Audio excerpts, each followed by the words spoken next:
النهارده هنتكلم عن اهم الحاجات اللي انتوا تتعلموها في الجرامر، ولو رحتوا اي سنتر او اي كورس هتلاقيكوا بتاخدوها، خاصة لو مستواك مبتدئ وكمان لو مستواك متوسط. هقولك ازاي تحسن الحاجات ديت لان انت في الغالب بتقع فيها.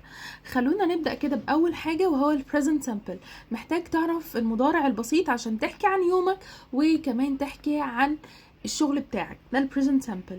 محتاجين نحكي كمان عن الباست سيمبل الماضي البسيط عشان تعرف اكتر تحكي عن المشاكل اللي بتحصل في الشغل وتحكي عن اي حاجة حصلت في الماضي معاك.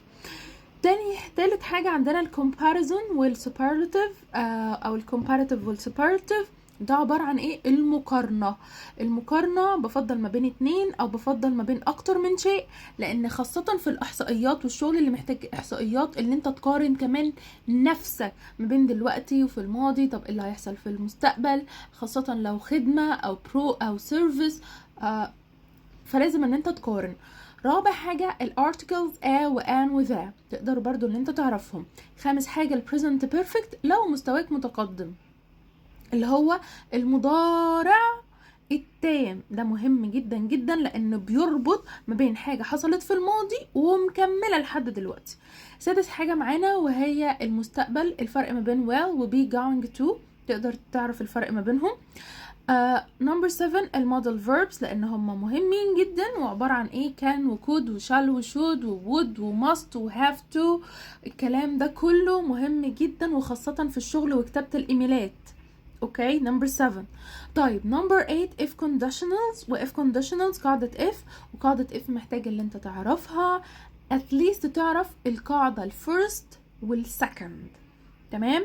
مش الزيرو كونديشنال، والزيرو كونديشنال اللي هي الحاجات اللي هي الفاكتس، تمام؟ فمش مهم اللي احنا نعرف الزيرو قد ما مهم نعرف الفيرست والسكند. نمبر 9 البروبوزيشنز وخاصة in و on و at، ومهمين قوي في الشغل وكتابة الايميلات واللي انت تتكلم بيهم. اخر حاجة الكوانتيفايرز والكوانتيفايرز اللي هي العدد، اوكي، الجمع، تمام؟